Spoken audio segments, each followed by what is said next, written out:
মসজিদের মধ্যে হিন্দু নকুল কুমার বিশ্বাস যা বললেন, তার নাম এবং টাইটেল দেখে বোঝা যাচ্ছে তিনি একজন হিন্দু বা সনাতন ধর্মের একজন মানুষ। তো তিনি কি বললেন সেটাই আজকে দেখার বা জানার চেষ্টা করব, যে যা বললেন তো এক অন্য ধর্মের মানুষ হয়ে তিনি কি বললেন সেটাই আজকে দেখার, মানে খুবই ইন্টারেস্টিং একটা বিষয়। মানে এমন এমন কিছু কথা বলে গেছে এই ভিডিওটার মধ্যে, সেটাই আজকে জানবো।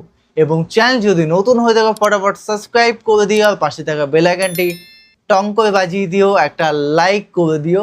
তো চলো আজকে ভিডিওটি শুরু করা যাক। বাংলাদেশের একজন বিখ্যাত সঙ্গীত শিল্পী আছে হিন্দু, নাম নকুল কুমার বিশ্বাস। আমি বললাম আপনি কোরআন অবমাননাকারীদের বিপক্ষে যে দাঁত ভাঙ্গা জবাব দিয়েছেন, আমরা কোনো টুপি দাড়িওয়ালারাও এইভাবে জবাব দিতে পারি নাই।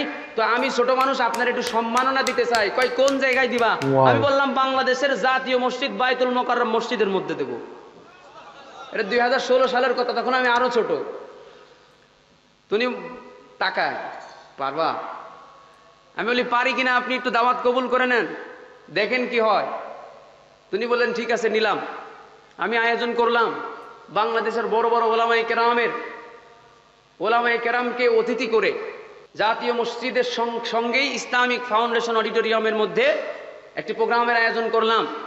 সেই প্রোগ্রামে নকুল কুমার বিশ্বাস আগমন করলেন, মসজিদের মধ্যে আসলেন এবং আমাদের এই স্টেজের মধ্যে উনি এসেই মাইক্রোফোনটা হাতে নিয়েই উনি আগে চোখের পানি ছেড়ে হাউমাউ করে কেঁদে দিলেন। উনি দাঁড়িয়েই বললেন, আমি এই মসজিদের, এই বাইতুল মুকাররম মসজিদের সামনে দিয়ে জীবনে গাড়ি নিয়ে কতবার গেলাম, আর রাস্তার এক পাশে গাড়িটারে ব্রেক করে দাঁড় করিয়ে এই মসজিদের মিনারের দিকে পাগলের মতো তাকিয়ে থাকতাম, আর মনে মনে প্রার্থনা করতাম আমার মালিক যদি কোনো একদিন আমার এই মসজিদের মধ্যে উঠার মতো একটা ব্যবস্থা করে দিতে পারতো, তাহলে আমার কলিজার আগুনটা নিভে যেত। উনি কেঁদে কেঁদে এই কথাটা বলছিলেন। অবশেষে বললেন এই ছোট ভাই নাইমের ওসিলায় যে আমার মালিক আমার এই স্বপ্নটা পূরণ করবে, এটা আমি কোনোদিন ভাবি নাই। উনি ওখানে ঘোষণা দিলেন, আমি একজন হিন্দু, কিন্তু আমি ঘোষণা দিলাম আমি আমার গ্রামে মাদারীপুরের মধ্যে এমন একটা মসজিদ নির্মাণ আমি করব, যেই মসজিদ নির্মাণের বাজেট থাকবে কমপক্ষে 2 কোটি টাকা। 15 গ্রামের দূর থেকেও যেন এই মসজিদের মানুষ মিনারগুলো দেখতে পারে।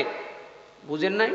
10-15 গ্রাম দূর থেকেও যেন মানুষ এই মসজিদের মিনারটা দেখতে পারে, এরকম উঁচু মিনারওয়ালা 2 কোটি টাকা বাজেটের একটি মসজিদ আমি নির্মাণ করব। জোরে জোরে বলেন মারহাবা।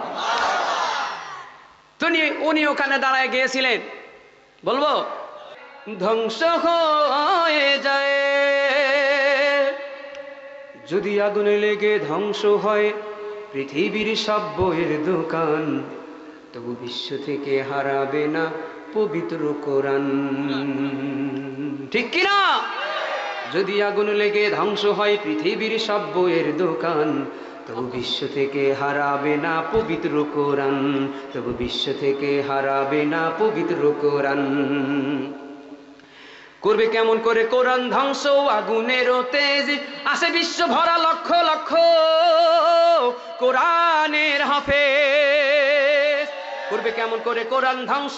আগুনের তেজ আছে বিশ্ব ভরা অগণিত কোরআনের হাফেজ। তারাই আবার ছাপিয়ে আসমানি গ্রন্থ, ছাপিয়ে আসমানি গ্রন্থ, বাঁচাবে ইসলামের মান,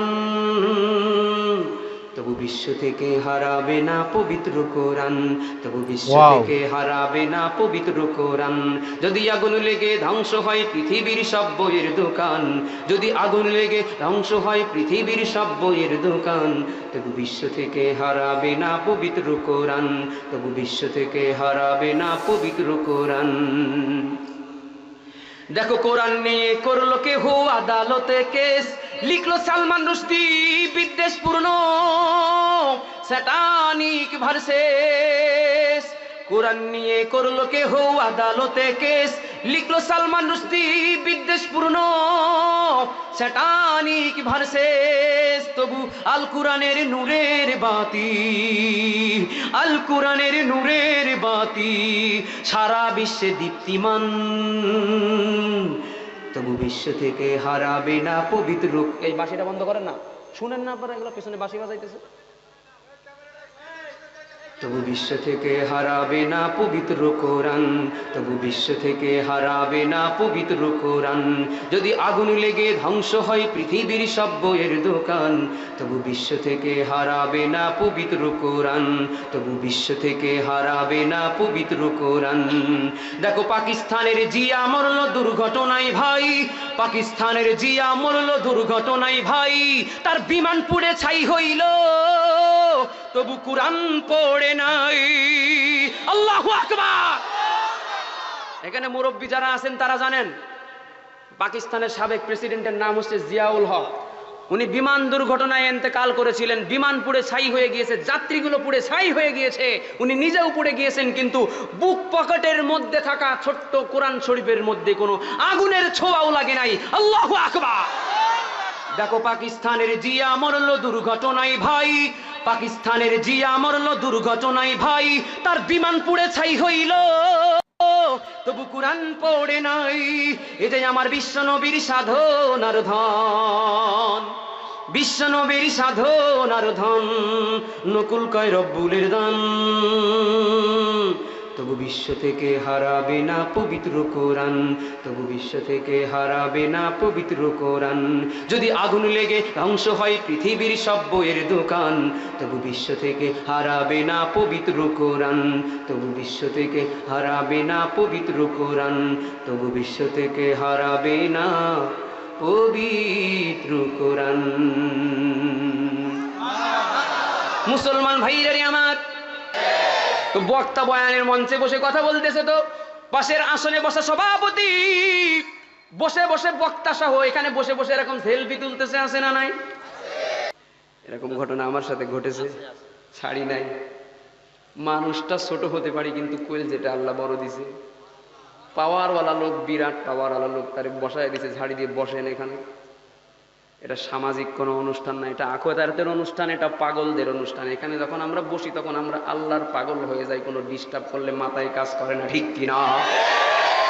এই জায়গার মধ্যে বসে কোনো কোনো নেতামি চলে না, কোনো পাওয়ারগিরি চলে না, কোনো শয়তানি চলে না, ঠিক কিনা ধরে বলে?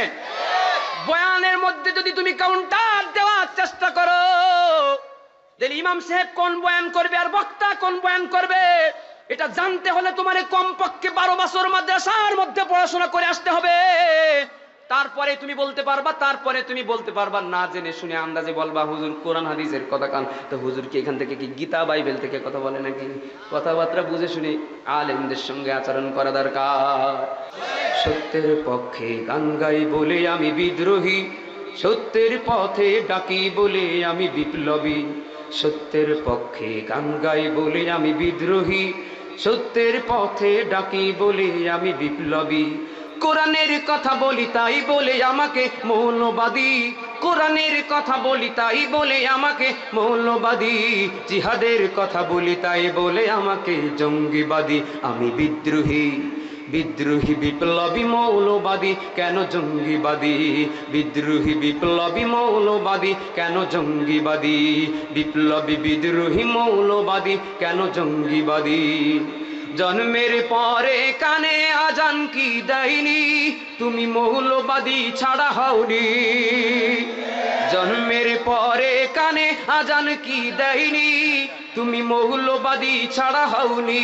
তবে মরণের পরে জানাজা পড়াবে, মরণের পরে জানাজা পড়াবে, তখন কোথায় পালিয়ে যাবি? বিপ্লবী বিদ্রোহী মৌলবাদী, কেন জঙ্গিবাদী?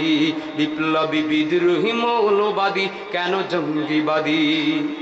বেহায়া নারীর এই কেমন কথা, বোরখা দেখলেই মাথায় ব্যথা। বেহায়া নারীর এই কেমন কথা, বোরখা দেখলেই মাথায় ব্যথা।